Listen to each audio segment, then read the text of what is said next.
Hello students, তোমাদের সবাইকে আমাদের চ্যানেলে ওয়েলকাম জানাই।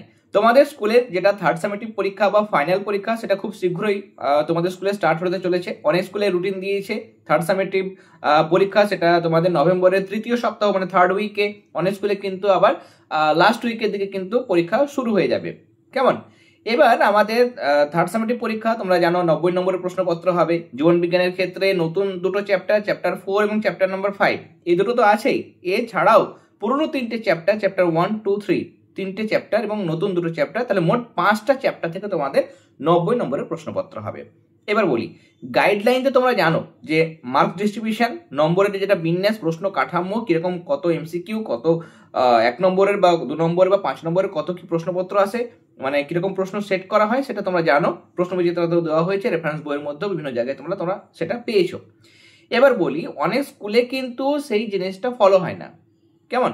তোমরা তোমাদের স্কুলের যিনি ক্লাস টিচার থাকবেন তাকে জিজ্ঞাসা করে নেবেন তেনাকে যে কোন কোন জায়গা থেকে বেশি প্রশ্ন আসার সম্ভাবনা বেশি। অনেক স্কুলে যেমন বলে দেয় যে নতুন দুটো চ্যাপ্টার 4 এবং চ্যাপ্টার 5, সেই দুটো যেহেতু থার্ড ইউনিট টেস্টে রয়েছে নতুন চ্যাপ্টার, তার জন্য সেখান থেকে বেশি প্রশ্ন আসবে এবং 1 নম্বর 2 নম্বর 3 নম্বর সেখান থেকে বড় প্রশ্ন আসবে না, এরকম কিন্তু বলে দেয় অনেক স্কুলে যে সেখান থেকে তোমরা 1 নম্বরের বা 2 নম্বর প্রশ্নগুলো প্র্যাকটিস করবে, বেশি প্রশ্ন 4 নম্বর 5 নম্বর থেকে আসবে। কেমন? সেরকম ভাবে কিন্তু বলে দেয়। যেহেতু থার্ড সামেটিভ পরীক্ষা স্কুলে নিজেরা প্রশ্নপত্র রেডি করেন, তারা চাইলে কিন্তু এরকম ভাবে করতে পারেন।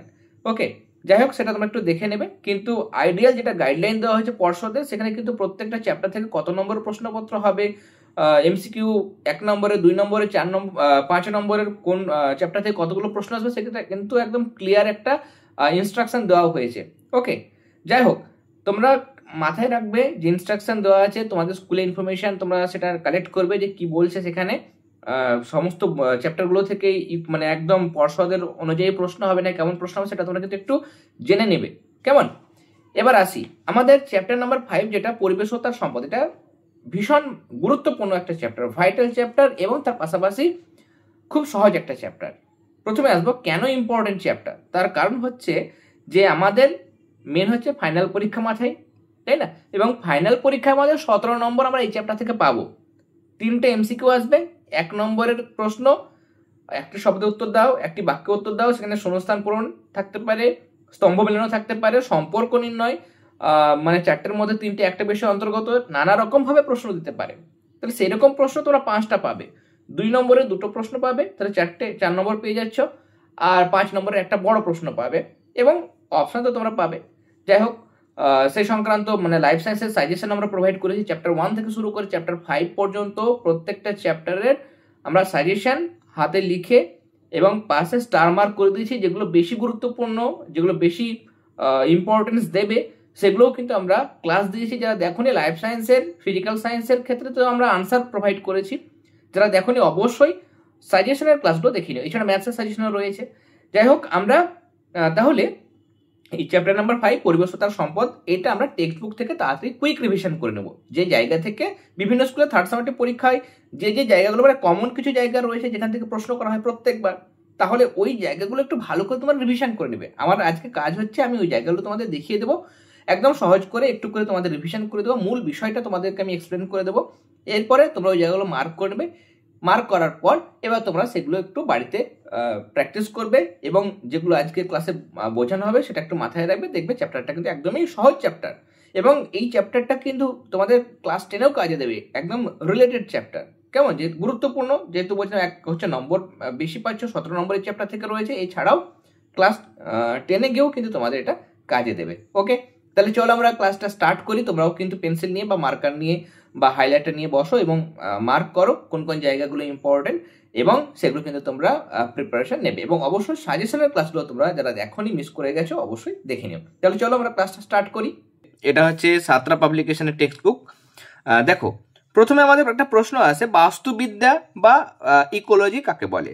আসলে এটা একটা জীবন বিজ্ঞানের শাখা, জীববিজ্ঞানের একটা শাখা, যেখানে জীব এবং তার আশেপাশে মানে তার পারিপার্শ্বিক পরিবেশের, জড় পরিবেশের মধ্যে আন্তঃক্রিয়া সম্পর্কে আলোচনা করা হয়। মানে কোন একটা জায়গায় যে জীব রয়েছে, সেটা উদ্ভিদ হতে পারে বা প্রাণী হতে পারে, তার সঙ্গে পারিপার্শ্বিক পরিবেশে যা কিছু রয়েছে তাদের নিজেদের মধ্যে যে পারস্পরিক একটা সম্পর্ক বা মিথস্ক্রিয়া, সেটাকে আমরা যেখানে পড়বো জীববিজ্ঞান একটা যে শাখায়, সেটাই হচ্ছে ইকোলজি। ওকে, এবার ইকোলজি যে টার্মটা, সেটা কে প্রথম প্রবর্তন করেন? মনে রাখবে আর্নেস্ট হেকেল। একটা প্রশ্ন আসে এবং এখানে কিন্তু অনেকে গন্ডগোল করে। কেমন? আর্নেস্ট হেকেল ইনি একজন জার্মান বিজ্ঞানী যিনি ইকোলজি এই টার্মটা ব্যবহার করেছিলেন। একই রকম একটা শব্দ রয়েছে, সেটা হচ্ছে ইকোসিস্টেম, সেটাও আমরা দেখব। সেটা কিন্তু বিজ্ঞানী টার্নসলে ব্যবহার করেছেন। কেমন? এজি টার্নসলে। আর ইকোলজি যেটা, সেটা হচ্ছে আর্নেস্ট হেকেল। শর্ট কোশ্চেন দেয় অনেক সময়, মানে অনেক প্রবলেম হয়, গন্ডগোল হয়ে যায়। এটা গন্ডগোল করবে না। ইকোলজিতে ল আছে, আর্নেস্ট হেকেলের ল রয়েছে। এবং ইকোসিস্টেম দন্তের স, সেটা হচ্ছে আর্নেস্ট সেটা হচ্ছে তোমার এজি ট্যান্সলে। কেমন? তো সেখানে কিন্তু মানে এরকমভাবে মনে রাখবে। কেমন? ইকোলজি ল এবং আর্নেস্ট হেকেলের ল। ওকে, যাই হোক, তাহলে আমরা এখানে বাস্তুবিদ্যা বা ইকোলজির সংজ্ঞাটা একটু দেখব। এবং বাস্তুবিদ্যার বিভিন্ন স্তরগুলো কি কি? শুধু মানে প্রধানত দুটো ভাগ রয়েছে। এক হচ্ছে একক জীব স্তর, বা যেটাকে আমরা অট ইকোলজি বলবো, আসবো আমরা সেগুলো কাকে বলা হয়। একটা হচ্ছে একক জীব স্তর বা অট ইকোলজি, এবং 2 নম্বর হচ্ছে সিন ইকোলজি। এবং সেই সিন ইকোলজির মধ্যে মানে একক জীব স্তর যেটা যেটা অট ইকোলজি, সেটা তোমরা পড়বো। তারপর আমরা যদি পাতা উল্টাই, সেটা সিন ইকোলজির ভাগ পাবো। সিন ইকোলজির ভাগগুলো তাহলে কি কি? সিন ইকোলজিকে আবার 3টে ভাগে ভাগ করা হয়। একটা হচ্ছে পপুলেশন স্তর, নেক্সট আমরা এখানে পাবো দেখো কমিউনিটি স্তর বা কমিউনিটি লেভেল, এবং আরেকটা পাবো আমরা সেটা হচ্ছে বাস্তুতান্ত্রিক স্তর। তাহলে আমরা এখানে ইকোলজির মানে মানে বাস্তুবিদ্যা অধ্যয়নের দুটো স্তর পাচ্ছি। একদিকে রয়েছে অট ইকোলজি বা একক জীব স্তর, আর সিন ইকোলজি যেটা, সেখানে আমরা 3টে ভাগ করছি, পপুলেশন, কমিউনিটি, বাস্তুতান্ত্রিক স্তর। এই জিনিসগুলো একটু জাস্ট মাথায় রাখবে। এবার আমাদের যেটা কথা বলছিলাম, অট ইকোলজি এবং সিন ইকোলজি কাকে বলে, এটা কিন্তু পরীক্ষায় প্রশ্ন আসে। অট ইকোলজি কাকে বলে, সিন ইকোলজি কাকে বলে, এরকম প্রশ্ন কিন্তু তোমাদের স্কুলের পরীক্ষায় আসে। ওকে, আমি এখানে আলোচনা করে দিই। অট ইকোলজি হলো বাস্তুতন্ত্রের কোনো একটা নির্দিষ্ট পরিবেশে ও সেই পরিবেশে থাকা কোনো একটা নির্দিষ্ট প্রজাতির পারস্পরিক সম্পর্ক আলোচিত হলে সেটাকে বলা হয় অট ইকোলজি। ব্যাখ্যা করব। কেমন? আর সিন ইকোলজি হচ্ছে বাস্তুতন্ত্রের কোনো একটা নির্দিষ্ট পরিবেশে বসবাসকারী সমস্ত প্রজাতির অন্তর্গত জীবসমূহের পারস্পরিক সম্পর্ক এবং তাদের সাথে পরিবেশের সম্পর্ক, সেটা হচ্ছে সিন ইকোলজি। মানে বিষয়টা কি? মানে ধরো সুন্দরবন একটা ম্যানগ্রোভ অরণ্য, কেমন, বা সুন্দরবন একটা যে অরণ্য রয়েছে, সেই সুন্দরবন অরণ্যর মধ্যে তুমি ভাবো সেখানে ম্যানগ্রোভ বাস্তুতন্ত্রে বিভিন্ন ধরনের গাছ রয়েছে, যার মধ্যে থেকে আমি সব গাছ নেব না, আমি হয়তো শুধু সুন্দরী যে গাছটা সেটা নির্বাচন করলাম। তাহলে সুন্দরবন একটা মানে বাস্তুতন্ত্র, কেমন, মানে সেই জায়গার মধ্যে, সেই ম্যানগ্রোভ বাস্তুতন্ত্রের মধ্যে আমরা শুধুমাত্র পার্টিকুলার প্রজাতির গাছ মানে সুন্দরী গাছটা নিয়ে, মানে সেখানে যত সুন্দরী গাছ আছে অন্য কোনো গাছ নেব না, কিন্তু সুন্দরী গাছকে নিয়ে আমরা আলোচনা করব বা সুন্দরী গাছ সম্পর্কে অধ্যয়ন করব, সেটা হচ্ছে অট ইকোলজি। তাহলে তোমরা বুঝতে পারলে যে বাস্তুতন্ত্রের কোনো একটা নির্দিষ্ট পরিবেশ এবং সেই পরিবেশে বসবাস করে কোনো নির্দিষ্ট একটি প্রজাতি, শুধু একটি প্রজাতির পারস্পরিক সম্পর্ক, মানে সেখানে যে বিভিন্ন ধরনের সুন্দরবন, মানে সুন্দরবনের বিভিন্ন যে সুন্দরী গাছ আছে, নানা রকম সুন্দরী গাছ, তাদের নিজেদের মধ্যে আলোচনা করব, প্লাস সুন্দরী গাছের সঙ্গে সেই পরিবেশের যে সম্পর্ক, সেই সম্পর্ক আমরা অধ্যয়ন করব, সেটা হচ্ছে অট ইকোলজি। তাহলে সেখানে আমরা একটা প্রজাতি নিয়ে আলোচনা করব। আর সিন ইকোলজি মানে এবার সুন্দরবন ম্যানগ্রোভ অরণ্যর মধ্যে আমাদের তো শুধু সুন্দরী গাছ নয়, আরও অনেক গাছ রয়েছে। তাহলে সমস্ত রকমের গাছ, সুন্দরী, গরান, গেও, বিভিন্ন ধরনের গাছ রয়েছে, সমস্ত গাছগুলোকে নিয়ে যদি তখন আমরা একসঙ্গে আলোচনা করব, কেমন? তাহলে বাস্তুতন্ত্রের কোনো একটা নির্দিষ্ট পরিবেশে বসবাসকারী সমস্ত প্রজাতির অন্তর্গত জীবসমূহের নিজেদের মধ্যে পারস্পরিক সম্পর্ক, কেমন, বিভিন্ন প্রাণীদের মধ্যে হতে পারে, বিভিন্ন উদ্ভিদের মধ্যে হতে পারে সম্পর্ক, প্লাস এই উদ্ভিদ বা প্রাণী মানে এক কথায় জীব, তার সঙ্গে সেই পরিবেশের যে মিথস্ক্রিয়া বা সম্পর্ক, সেটা যে আমরা আলোচনা করব, সেটা হচ্ছে সিন ইকোলজি। আশা করি তোমরা বুঝতে পেরেছো।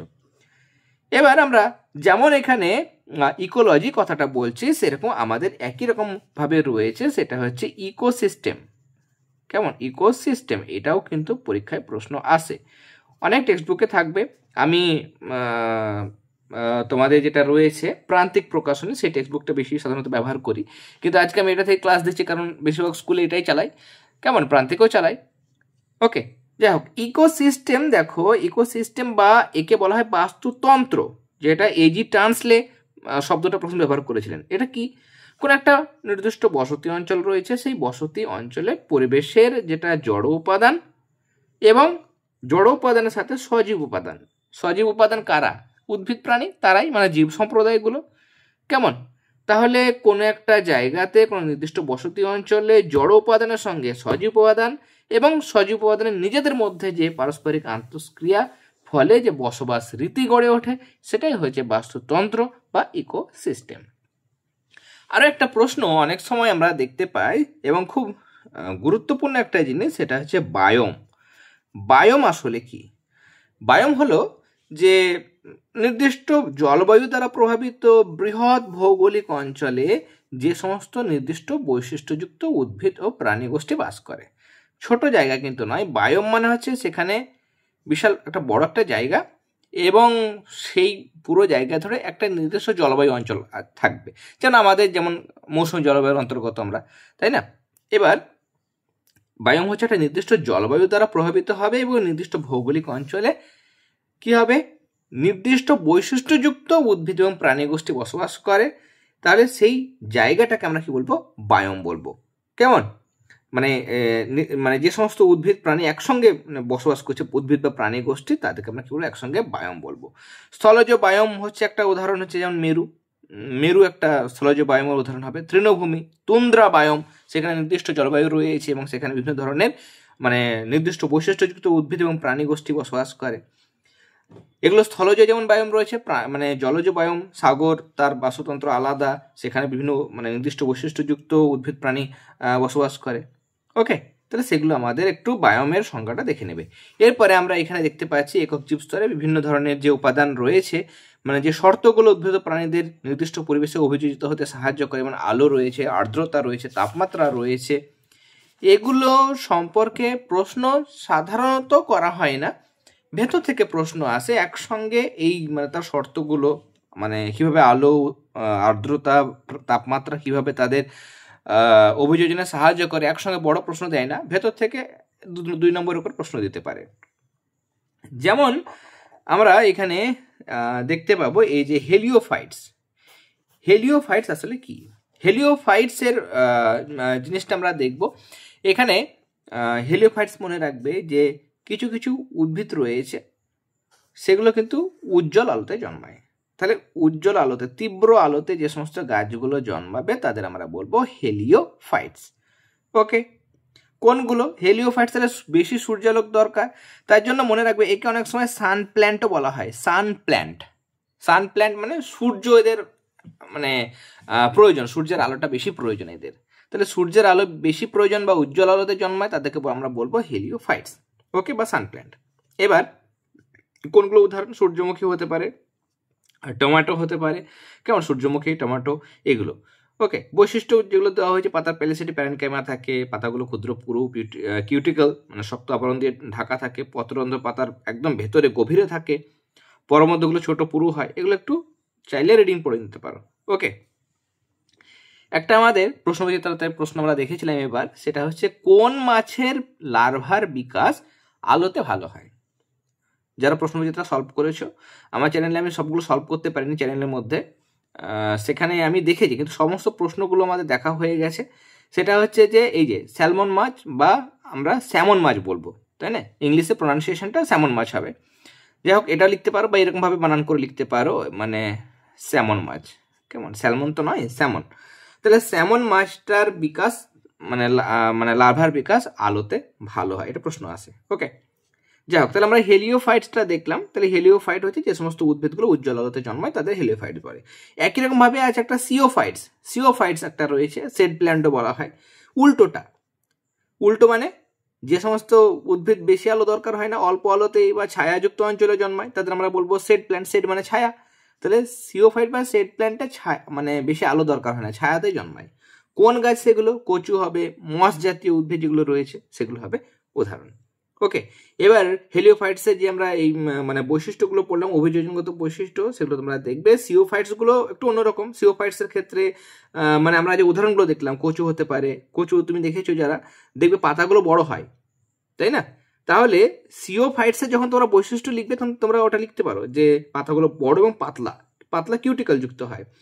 আর সিওফাইটসের ক্ষেত্রে কিন্তু স্পঞ্জি প্যারেনকাইমা বিস্তৃত থাকে এবং সুগঠিত থাকে। স্পঞ্জি প্যারেনকাইমা বিস্তৃত এবং সুগঠিত, আর পর্ব মধ্যগুলো লম্বা হয়, দীর্ঘ হয়। কেমন? কিন্তু যান্ত্রিক কলাটা বা এদের দুর্বল হয়। এরকম ভাবে তোমরা একটু মনে রাখতে পারো। এরপরে এখানে একটা গুরুত্বপূর্ণ আরো একটা জিনিস রয়েছে, সেটা হচ্ছে জেরোফাইট। জেরোফাইট কাদের বলে? জেরোফাইট মানে হচ্ছে, দেখো এখানে দেওয়া হয়েছে যে প্রত্যেক জীবের সুষ্ঠুভাবে জীবন ধারণের জন্য একটা নির্দিষ্ট পরিমাণে বায়ুর আপেক্ষিক আর্দ্রতার উপর নির্ভর করতে হয়। মরুভূমি অঞ্চলে বাতাসে আপেক্ষিক আর্দ্রতা খুব কম, এই অঞ্চলে জেরোফাইট বা জাঙ্গল উদ্ভিদ জন্মায়। তাহলে জেরোফাইট হচ্ছে যে সমস্ত উদ্ভিদগুলো শুকনো, শুষ্ক, জলশূন্য এবং উচ্চ তাপমাত্রার পরিবেশে জন্মায় এবং সেখানে বেঁচে থাকে, তাদের আমরা বলবো জাঙ্গল উদ্ভিদ বা জেরোফাইট। ওকে, কোনগুলো? এই যে ফোনেমনসা ছবিটা দিয়েছে, ফোনেমনসা হতে পারে, ইউফরবিয়া বলে একটা হয়, ইউফরবিয়া, সেগুলো কিন্তু জাঙ্গল উদ্ভিদ। বৈশিষ্ট্য দেখো, এখানে কাণ্ড সবুজ রসালো চ্যাপ্টা হয়, কেমন পুরো কিউটিকল দিয়ে ঢাকা থাকে। বাষ্পমোচন রোধ করার জন্য বা প্রতিরোধ করার জন্য এদের পাতা কাঁটায় রূপান্তরিত হয়েছে, যেগুলোকে পত্রকণ্টক বলা হয়।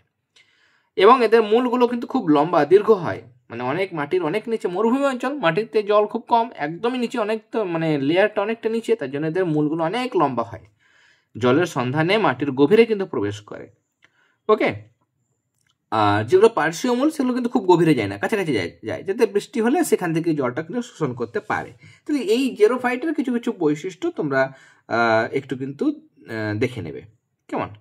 এবার যদি প্রশ্ন আসে আলাদা করে, যে উদ্ভিদের বৃদ্ধিতে হতে পারে বা মানে উদ্ভিদের উপর বা প্রাণীর উপর আলোর দুটি করে প্রভাব লেখো। তাহলে উদ্ভিদে তোমরা লিখবে যে হেলিওফাইটসের উদাহরণটা দেবে, সিওফাইটসের উদাহরণটা দেবে।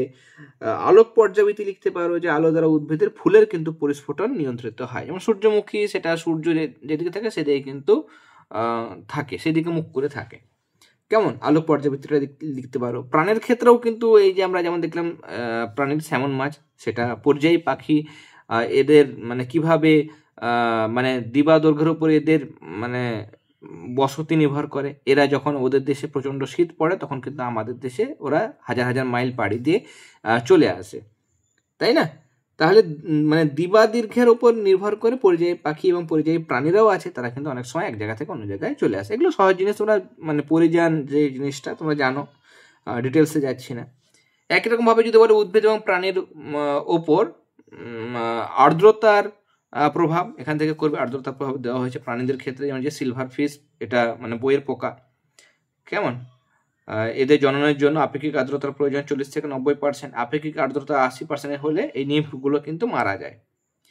তাপমাত্রার প্রভাবটা দেখবে, মানে আলোর প্রভাব দুটো দেখে যাবে, তাপমাত্রার প্রভাবও কিন্তু তোমরা চেষ্টা করবে দুটো দেখে যাবার।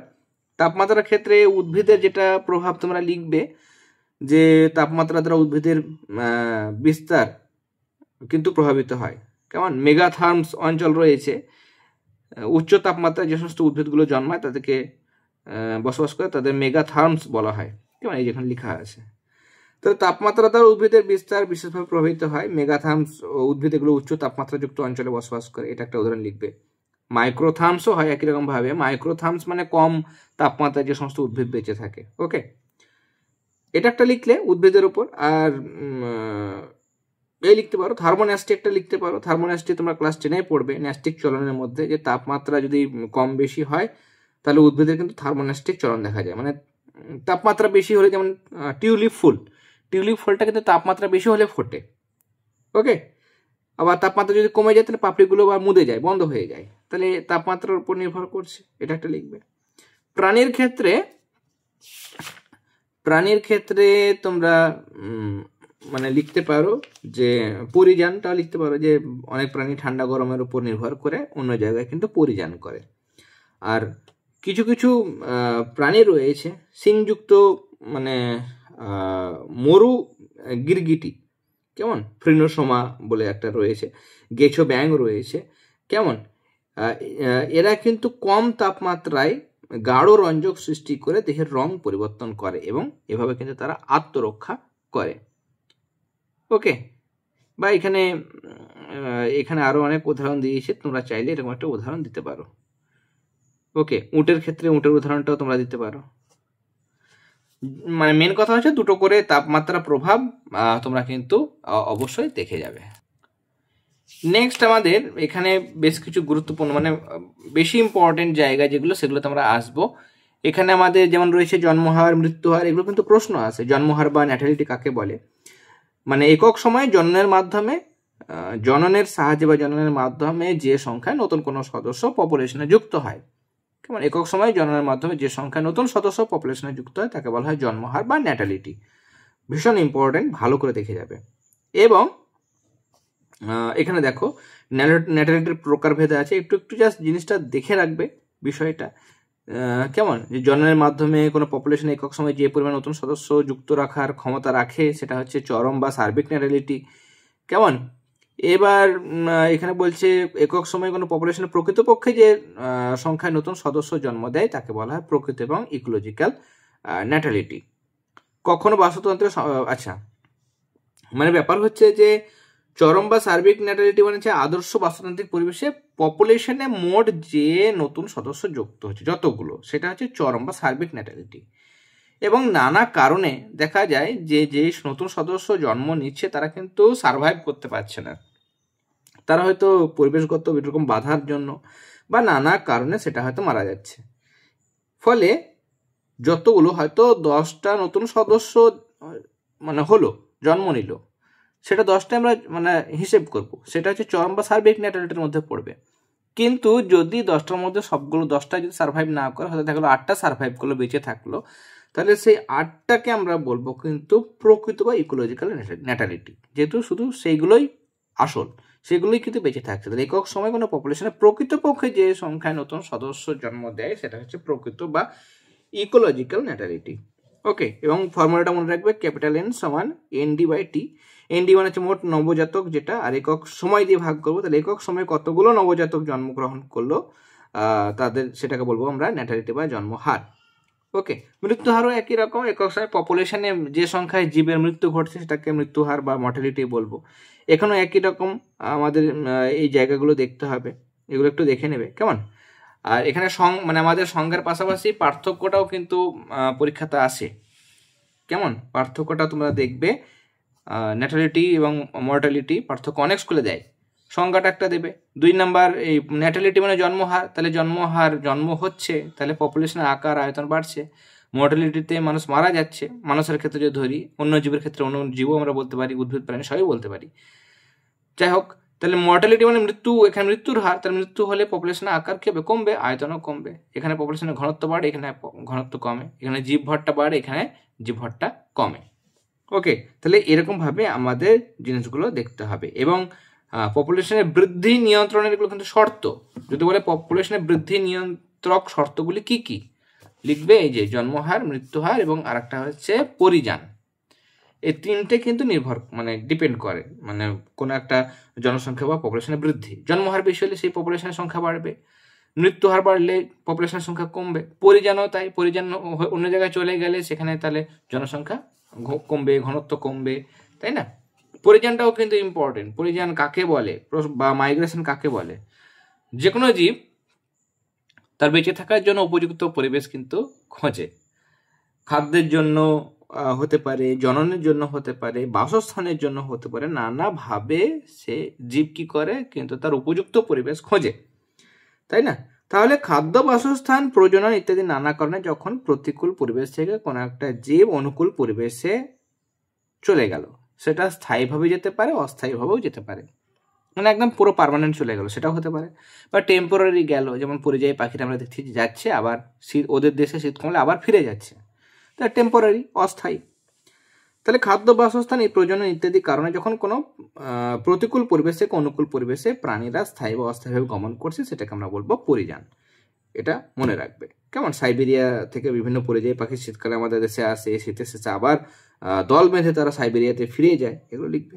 কেন তারা পরিযান করে যদি প্রশ্ন আসে, এখান থেকে তোমরা নিজেরা বুদ্ধি খাটিয়ে লিখতে পারবে। পরিযান কেন করে না, তো নানা কারণে প্রাণীরা পরিযান করে। আবহাওয়া পরিবর্তন হলে, খাদ্যের অভাব ঘটলে, বাসস্থানের অভাব যদি ঘটে যায়, শত্রুর হাত থেকে আত্মরক্ষা, প্রজনন, আবহাওয়ার পরিবর্তন, নানা কারণে কিন্তু তারা এক জায়গা থেকে অন্য জায়গায় পরিযান করে। এবার পরিযান দুই রকম রয়েছে, একটা হচ্ছে প্রবাসন আর একটা হচ্ছে অভিবাসন। কেমন? প্রবাসন এটা হচ্ছে ইমিগ্রেশন, মানে কোনো অঞ্চল থেকে জীবের অন্য কোনো জায়গায় স্থায়ীভাবে গমন। মানে তোমার জায়গায় অনেক লোক হয়তো মুম্বাইয়ে কাজ করার জন্য চলে যাচ্ছে, তাহলে পুরোপুরি সেখানে চলে গেল। তাহলে কি হচ্ছে, তোমার জায়গা থেকে বা বিভিন্ন জায়গা থেকে আমরা দেখি বিভিন্ন অনেক শ্রমিক কিন্তু ভিন রাজ্যে চলে যায় কাজের জন্য। তাহলে কাজের জন্য চলে যাচ্ছে, এটা হচ্ছে এমিগ্রেশন। কোনো অঞ্চল থেকে জীবের অন্য অঞ্চলে স্থায়ীভাবে গমন, নিয়ে সেখানে তারা থেকে গেল, হয়তো চলে গেল পুরোপুরি। তাহলে প্রবাসন যদি হয়, তোমার জায়গা থেকে তোমার অঞ্চল থেকে লোক সংখ্যা কমে গেল, তোমার যে এরিয়া রয়েছে বা তোমার জেলা থেকে হয়তো দেখা গেল তোমার জেলা থেকে হয়তো 1000 মানুষ অন্য জায়গায় কাজ করতে চলে গেছে, সেখানে তারা থেকে গেছে, তাহলে 1000 লোক তোমার কমে গেল। তাহলে প্রবাসন হলে তোমার জায়গার লোক সংখ্যা কিন্তু কমে যাবে। ওকে, তোমার জায়গা থেকে চলে গেছে মুম্বাইয়ে, তাহলে তোমার এখান থেকে চলে গেছে, তাহলে আমরা তাদেরকে বলবো প্রবাসী। অন্য দেশেও চলে যেতে পারে কাজের জন্য, বিভিন্ন চাকরি বাকরির জন্য কিন্তু চলে যেতে পারে। তাহলে তোমার জায়গা থেকে চলে গেছে, তার মানে আমরা তাদেরকে বলবো প্রবাসী। আমার জায়গা থেকে যদি চলে যায় কেউ, আমরা বলবো প্রবাসী।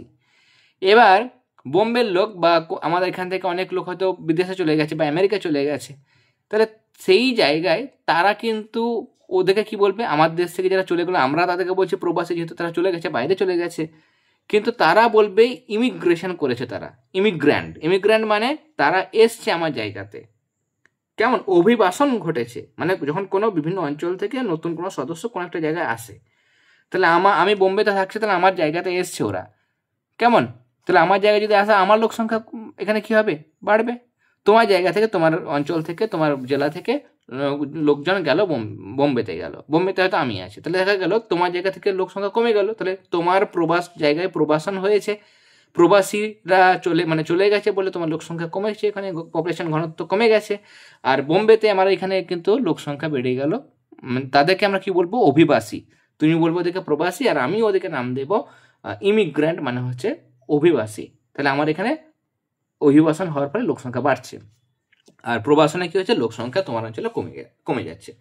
এই ছোটোখাটো জিনিসগুলো অনেক সময় এমসিকিউর আকারে দেয়, তখন কিন্তু তোমাদের মনে রাখতে হবে। ওকে, কমিউনিটি একটু দেখে নাও। মানে একটা বসতি অঞ্চলে বিভিন্ন প্রকার পপুলেশন মিলিত হয়ে একটা সংগঠন তৈরি হয়েছে, সেটা কমিউনিটি। কমিউনিটি তোমরা জানো সম্প্রদায় বলা হয়, উদ্ভিদেরও হতে পারে, প্রাণীদেরও হতে পারে, অণুজীবেরও আবার মাইক্রোলজিক্যাল কমিউনিটি রয়েছে। কেমন? একসঙ্গে তারা মিলে একটা কলোনি বা কমিউনিটি তৈরি করছে, এগুলো তো তোমরা একটু দেখবে। এবার 5 নম্বরের একটা বড় প্রশ্ন অনেক সময় তোমাদের বিভিন্ন স্কুলের পরীক্ষায় দেয়, থার্ড সামেটিভের পরীক্ষার জন্য ভীষণ ইম্পর্টেন্ট এটা, অনেক স্কুলে দেয় যেহেতু, যে কমিউনিটি স্তরে সম্ভাব্য আন্তঃক্রিয়াগুলি কি কি।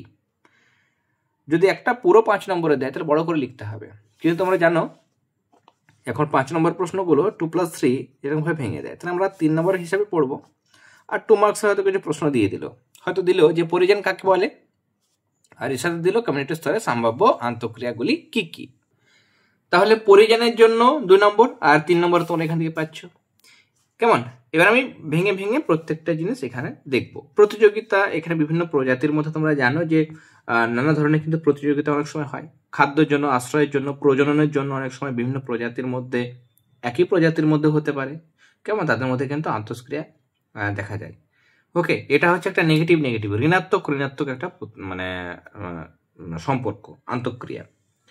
ধরো পর্যাপ্ত সূর্যালোক পাওয়ার জন্য অনেকগুলো গাছেরা নিজেদের মধ্যে লড়াই করছে, মানে সূর্যের দিকে এগোবে, যে বেশি বৃদ্ধি পাবে সে বড় হয়ে যাচ্ছে, আর যে মানে ওর জন্য কি হচ্ছে, ছোট গাছগুলো আলো পাচ্ছে না, তো তাদের মানে অভাব হচ্ছে, আলোর অভাব ঘটছে, তাহলে আলোর জন্য বিভিন্ন গাছগুলো লড়াই করছে। তাহলে এটা একটা মানে একই সূর্যালোক পাওয়ার জন্য উদ্ভিদের নিজেদের মধ্যে একটা মানে আন্তঃক্রিয়া ঘটছে, সেটা একটা প্রতিযোগিতা। কেমন? আবার খাবারের জন্য হতে পারে, কেমন, কোন একটা তৃণভোজী প্রাণীকে খাওয়ার জন্য দুটো সিংহর মধ্যে লড়াই হচ্ছে, কেমন, বা অনেকগুলো সিংহর মধ্যে লড়াই হচ্ছে একটা তৃণভোজী প্রাণীকে খাওয়ার জন্য। ধরো একটা হরিণ রয়েছে, হরিণকে খাওয়ার জন্য অনেকগুলো বাঘেদের মধ্যে নিজেদের মধ্যে লড়াই হচ্ছে, তাহলে সেটা হচ্ছে এক ধরনের প্রতিযোগিতা। কেমন? তাহলে সেটা হচ্ছে একটা ঋণাত্মক কিন্তু মানে দুজনেরই কিন্তু মানে এখানে মানে সহযোগিতা কারণ নেই, প্রতিযোগিতা রয়েছে। কেমন? তাহলে দুজনেই এই জন্য নেগেটিভ থাকবে, এটা মানে মাইনাস মাইনাস বা ঋণাত্মক কিন্তু এটা আন্তঃক্রিয়া। খাদ্য খাদক সম্পর্ক মানে কি? এটা একটা প্রতিযোগিতা, যেখানে দেখা যাচ্ছে একটা খাদক হিসাবে কাজ করছে, একটা খাদক হিসাবে কাজ করছে, তার এটা খাদ্য। খাদক মানে যে খায় সে খাদক। ঘাস ফড়িংকে খাচ্ছে যদি ব্যাঙ, তাহলে আমি আচ্ছা একটা প্রথম থেকেই বলি। ধরো সবুজ উদ্ভিদ, সেটা হচ্ছে ঘাস ফড়িংয়ের খাদ্য। তাহলে এটা খাদ্য, সবুজ উদ্ভিদটা খাদ্য। কার খাদ্য? ঘাস ফড়িংয়ের খাদ্য। তাহলে ঘাস ফড়িং এটাকে খাচ্ছে, ঘাসকে খাচ্ছে, তাহলে ঘাস ফড়িং হচ্ছে খাদক। কারণ খাদক, এটা খাদক। এবার আবার যদি আমরা এই দুটোর মধ্যে হিসেব করি, ঘাস ফড়িংকে ব্যাঙ খাচ্ছে, তাহলে ব্যাঙের খাদ্য হয়ে গেল ঘাস ফড়িং। তাহলে ঘাস ফড়িং এবার হয়ে গেল খাদ্য। কার খাদ্য? না তো ব্যাঙের খাদ্য, আর ব্যাঙ হয়ে গেল খাদক। ব্যাঙকে যখন সাপ খাবে তখন ব্যাঙ হয়ে যাবে সাপের খাদ্য, আর সাপ হয়ে যাবে ব্যাঙের খাদক। তাহলে এরকম ভাবে সম্পর্ক রয়েছে। তাহলে খাদ্য খাদক হিসাবে কিন্তু এটা কাজ করে। এবং এখানে যেটা খাদক প্রাণী সেটাকে আমরা বলবো শিকারী প্রাণী বা প্রিডেটর বলা হয় বা শিকারী বলা হয়। এবং এখানে সম্পর্ক হচ্ছে একটা ধনাত্মক ঋণাত্মক সম্পর্ক, প্লাস মাইনাস রিলেশন। ধনাত্মক ঋণাত্মক সম্পর্ক থাকবে, একজনের লাভ হবে আর একজনের কিন্তু ক্ষতি হলো, তাই না? তো দুটো প্রাণীর মধ্যে ঘাস ফড়িং এবং ব্যাঙের যদি কথা বলি, তাহলে একজনের লাভ হবে, একজনের কিন্তু ক্ষতি হলো। যে খেলো তার লাভ হলো, আর যে খাদ্য হিসাবে চলে গেল কারো পেটে, সে তার ক্ষতি হলো, মাইনাস হলো। ওকে, এবার পরজীবিতা মানে হচ্ছে দুটি আলাদা প্রজাতির জীব একে অপরের এমন ভাবে বসবাস করবে যেখানে একটা লাভ হবে, একটা ক্ষতি হবে। তুমি ভাবো তোমার মাথায় উকুন আছে, সেটা বলো না, সাপোজ কারো মাথায় উকুন রয়েছে, আমি তোমার মাথায় তোমার কথা বলছি না, মাথায় যদি উকুন থাকে, তাহলে সেই উকুনটা কি আমাদের কোনো লাভ করে? আমাদের কিন্তু কোনো উপকার বা লাভ কিন্তু করে না। তাহলে আমাদের কোনো উপকারই হয় না, তাহলে আমাদের ক্ষতি হয়, কিন্তু উকুনের লাভ হয়। তাহলে দুটো প্রাণী মধ্যে যখন একজনের লাভ হবে একজনের ক্ষতি হবে, তখন সেটা আমরা বলবো পরজীবিতা বা প্যারাসিটিজম, তাই বলবো, তাই না?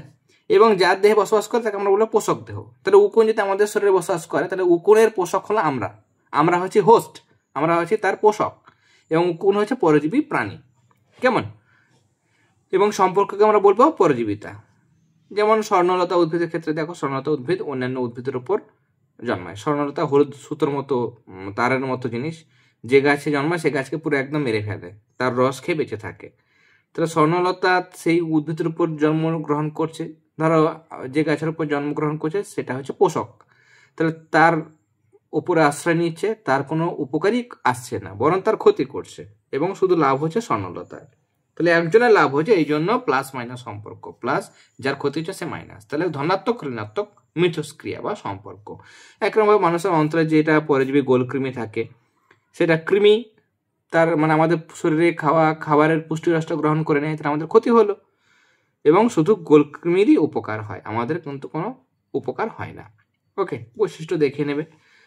পরজীবিতে ভাগ রয়েছে, বহিঃপরজীবী যারা শরীরের বাইরে বসবাস করে, উকুন এগুলো কেমন এটুলি গন্ডারের চামড়ায় থাকে। আর অন্তঃপরজীবী শরীরের ভেতরে থাকবে, যেমন কৃমির কথা বললাম, গোলকৃমি হতে পারে, ফিতার কৃমি হতে পারে, এগুলো শরীরের ভিতরে বসবাস করে তাদের পোষক দেহের ক্ষতি করে এবং শুধু নিজের উপকার হয়। কেমন এটা? এবার আমরা আসবো সহযোগিতা, যেটা এমন একটা সহাবস্থান যেখানে দুটি আলাদা প্রজাতির আন্তঃক্রিয়া দ্বারা উভয় প্রজাতি কিন্তু বিশেষভাবে উপকৃত হয়। কোঅপারেশন মানে দুজনেই কিন্তু সহযোগিতা হবে, কারো কিন্তু ক্ষতি হবে না। মেন বিষয়, কারো ক্ষতি হবে না, উপকার হোক বা না হোক, ক্ষতি কিন্তু হবে না। ওকে, তাহলে সহযোগিতা। আর মিথজীবিতা হলে দুজনেরই কিন্তু এখানে উপকারটা হয়। লাইকেন আমরা দেখেছি যে লাইকেন মানে হচ্ছে, লাইকেন কি? শৈবাল এবং ছত্রাকের সহাবস্থান। এবার ছত্রাক সাদা রঙের, তাহলে তার তো ক্লোরোফিল নেই, সে খাবার তৈরি করতে পারবে না। তাহলে ছত্রাক কিছুতে হেল্প করবে, কিছু শৈবালের সঙ্গে থাকবে, কিছুতে হেল্প করবে। কি করবে না, তো ছত্রাক অনুসূত্র বিস্তার করে শৈবালকে রক্ষা করে। আর শৈবাল যখন খাবার তৈরি করে, সেটা কাকে দেয়? সেটা কিন্তু ওই ছত্রাককে দেয়। এছাড়া ছত্রাক যেহেতু খাবার তৈরি করতে পারে না, তাহলে দোকান বাজার করে দেয়। দোকান বাজার ওই ছত্রাক যেহেতু পচা গলা জিনিস থেকে জন্মগ্রহণ করে, খড় পচা বা ওইসব জায়গা থেকে, তাহলে ওখান থেকে জল, খনিজ লবণ শোষণ করে শৈবালকে বলবে, ভাই তোমাকে সব বাজার করে দিলাম, তুমি রান্না করো। শৈবাল রান্না করলো, খাবার তৈরি করলো, শৈবাল এবার কি করলো, যেহেতু এনে দিয়েছে ছত্রাক, তাহলে ছত্রাককে কিছু দিল, তাহলে দুজনের উপকার হলো। শৈবালের উপকার হলো, ছত্রাকেরও কিন্তু উপকার হলো। ওকে, তাহলে এরকম ভাবে কিন্তু আমাদের এই জায়গাগুলো মনে রাখতে হবে। এরপরে আমরা পরের পাতা চলে যাব। সহযোগিতার আবার দুরকম ভাগ রয়েছে, বাধ্যতামূলক সহাবস্থান অবলিগেট কোঅপারেশন, আর একটা হচ্ছে ফ্যাকাল্টেটিভ কোঅপারেশন বা স্বইচ্ছাগত। আমি এখানে এরকমভাবে প্রশ্ন আসে তোমাদের যে মিউচুয়ালিজম এবং প্রোটো কোঅপারেশন কি। এক হচ্ছে মিউচুয়ালিজম, কেমন দেখবে প্রশ্নবিচিত্রাতে প্রশ্ন আসে, বিভিন্ন স্কুলে এই প্রশ্নগুলো দেওয়া হয়। মিউচুয়ালিজম হলো, মিউচুয়াল মানে তোমরা জিনিসটা জানো, কেমন টার্মটা তোমরা জানো। তাহলে মিউচুয়ালিজম মানে হচ্ছে এমন একটা সহযোগিতামূলক আন্তঃক্রিয়া যেখানে দুটো জীবেরই কিন্তু লাভ হয়, কেমন, এবং উভয় প্রজাতি এককভাবে কিন্তু বাঁচতে পারে না। তোমাদের মধ্যে হয়তো কেউ থাকবে মিউচুয়ালিজম, ঠিক আছে, এই ওকে ছাড়া বাঁচবে না, ও ওকে ছাড়া বাঁচবে না, কেমন, এরকম মানে দুজনের সহযোগিতা প্লাস একে অপরকে ছাড়া কিন্তু একদম বাঁচবে না, সেটা হচ্ছে মিউচুয়ালিজম। কেমন, মানে বেঁচে থাকার জন্য কিন্তু দুজনেরই দরকার, একে অপর মানে একদম নির্ভরশীল, বাধ্যতামূলক সহাবস্থান বা মিউচুয়ালিজম। এটা যেমন লাইকেনের ছত্রাক এবং শৈবাল, দুজন একে অপরকে ছাড়া কিন্তু বাঁচবেন না। ওকে, বা এখানে ট্রাইকোনিমফের উদাহরণটা দিয়েছে। তাহলে মিউচুয়ালিজমে দুজনের উপকার হবে, দুজনের লাভবান হবে, এবং উভয় প্রজাতি এককভাবে একা সিঙ্গেলি কিন্তু বাঁচতে পারবে না, দুজন দুজনের উপর নির্ভরশীল, ঠিক আছে, মেড ফর ইচ আদার, এরকম ব্যাপার। ওকে, সেটা হচ্ছে মিউচুয়ালিজম। প্রোটো কোঅপারেশন মানে এরা একটু অন্যরকম, একটু চালাক, মানে সহযোগিতামূলক আন্তঃক্রিয়া যেখানে দুটি প্রজাতির জীবের উপকার হবে, কিন্তু এমন না যে অন্যজন নেই মানে আমি মারা গেলাম, বাঁচতে পারবো না, সেরকম কিন্তু না। কেমন, দুজনে আছে, দুজনে সহযোগিতা করছে, হেল্প করছে, দুজনেই একদম মানে অন্তরঙ্গ সম্পর্ক, কিন্তু একে অপরকে ছাড়া কিন্তু বাঁচিয়ে থাকতে পারবে, সার্ভাইভ করতে পারবে। বেঁচে থাকার জন্য অন্যজন যদি না থাকে তাহলে জীবনহানি ঘটে যাবে, এরকম কিন্তু নয়। সেটা হচ্ছে প্রোটো কোঅপারেশন। ওকে, যেমন এখানে সন্ন্যাসী কাঁকড়ার উদাহরণটা এখানে যেমন দিয়েছে, চোষক মাছ, মানে চোষক মাছ হাঙরের তলদেশে চোষক দিয়ে যুক্ত হয়ে চলাচল করে, কিন্তু কেউ কারো ক্ষতি করে না। আসলে জিনিসটা হচ্ছে যে রেমোরা ফিশের উদাহরণটা এখানে দিয়েছে। রেমোরা ফিশ কমনসেলিজমের মধ্যে এটা পড়বে, আরও ডিটেলসে যাব। যাই হোক, সন্ন্যাসী কাঁকড়া সি অ্যানেমন দিতে পারো, সি অ্যানেমন এর মধ্যে সম্পর্ক। সি অ্যানেমন কি করে, সন্ন্যাসী কাঁকড়ার দ্বারা খাবারের সন্ধানে নতুন জায়গায় যেতে পারে। কেমন, সি অ্যানেমন তো এক জায়গা থেকে অন্য জায়গায় যেতে পারবে না, তাহলে সি অ্যানেমনটা কি করবে, সাগর কুসুম সেটা কিন্তু সন্ন্যাসী কাঁকড়ার সঙ্গে সঙ্গে যাবে, কেমন।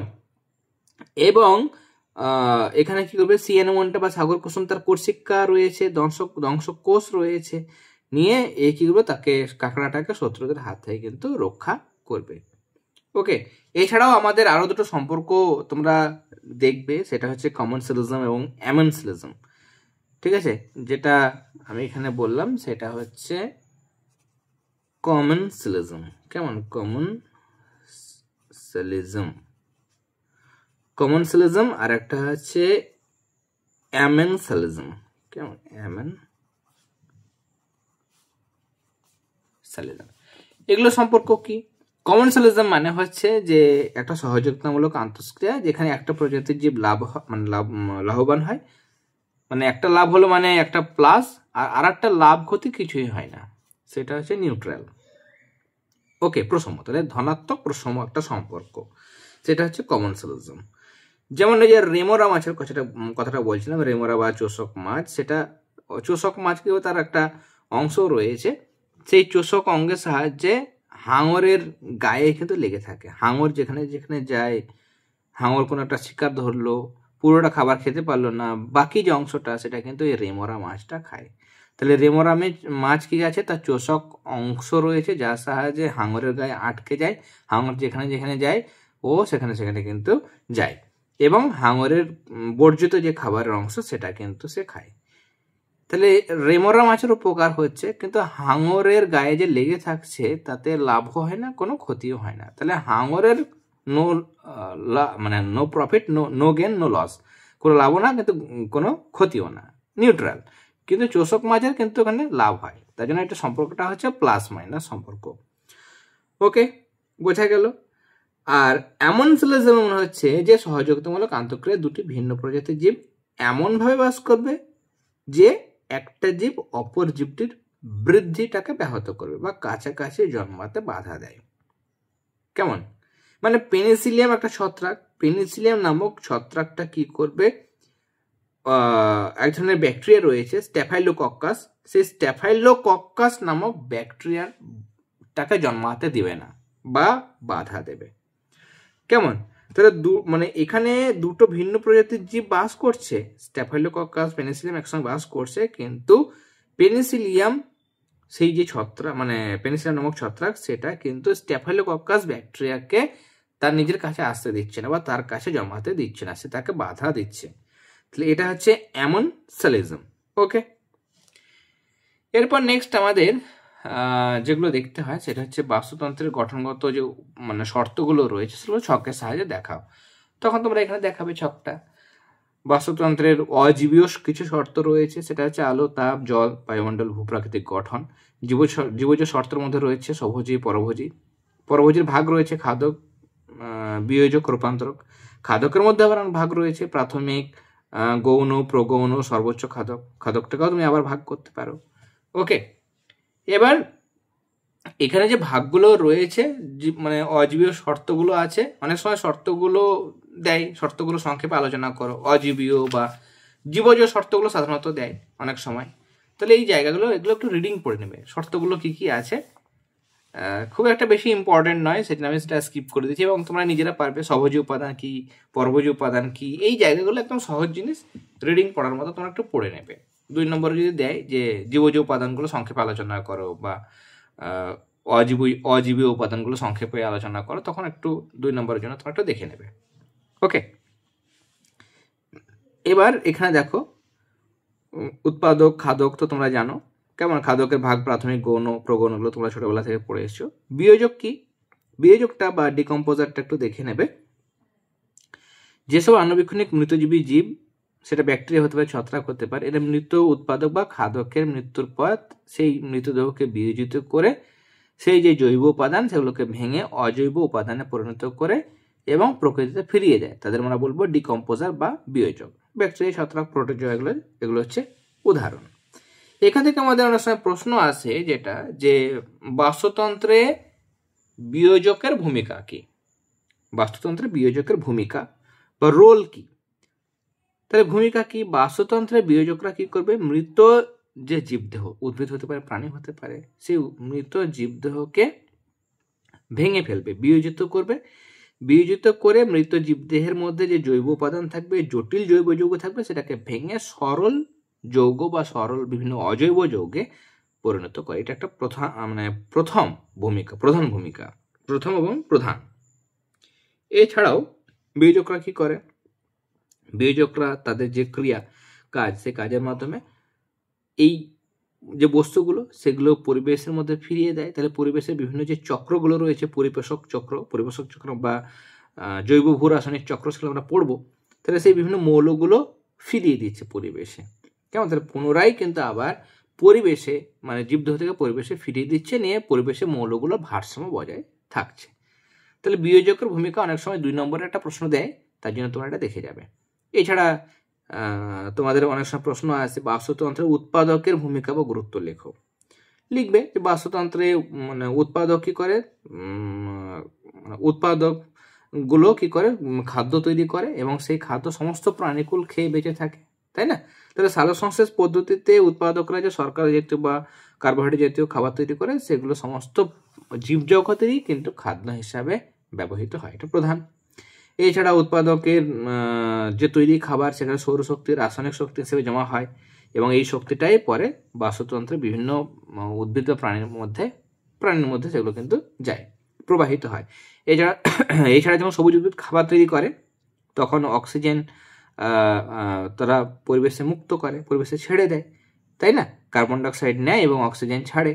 তাহলে অক্সিজেন ছাড়ার ফলে মানে সমস্ত জীবকুল শ্বাসকার্যের জন্য অক্সিজেন পায়, আবার কার্বন ডাইঅক্সাইড নিয়ে নিচ্ছে পরিবেশ থেকে, ফলে বাতাসে বা পরিবেশে অক্সিজেন এবং কার্বন ডাইঅক্সাইডের ভারসাম্য কিন্তু এক্ষেত্রে বজায় থাকে। ওকে, এরপরে আমাদের বাস্তুতন্ত্র রয়েছে, খাদ্য শৃঙ্খল যে বিষয়গুলো আছে সেগুলো আমরা আজকে এতটা পর্যন্ত না হলে আলোচনা করলাম। কেমন? আর একটা ক্লাসে আমরা এই খাদ্য শৃঙ্খলের বিষয়গুলো এবং এখানে আর কিছু বিষয় রয়েছে সংক্ষেপে আমরা আলোচনা করে নেব। আজকের ক্লাসটা তোমাদের কেমন লাগলো সেটা অবশ্যই কমেন্ট সেকশনে কমেন্ট করে জানাবে। তোমাদের বাকি পোর্শনটার ক্লাসটা কিভাবে দরকার মানে সেটা একটু জানাবে, কমেন্টে জানাবে। পুরো বিষয়টা আমি সহজ করে বোঝাবো বা শুধুমাত্র ইম্পর্টেন্ট জায়গাগুলো দেখাবো, সেটা একটু কমেন্ট সেকশনে জানালে ভালো হয়। তাহলে সেই সব মানে সেরকমভাবেই কিন্তু আমরা নেক্সট ক্লাসটা প্রোভাইড করব। ওকে, আজকের ক্লাসটি ভালো লেগে থাকলে অবশ্যই ক্লাসটিতে লাইক দেবে, আর যারা প্রথমবার চ্যানেলটিতে এসছে অবশ্যই সাবস্ক্রাইব করে নিও।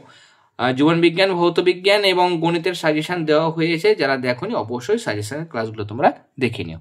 ওকে, তাহলে আজকের ক্লাস আমরা এখানেই শেষ করলাম। তোমরা সবাই খুব ভালো থেকো। All the very best.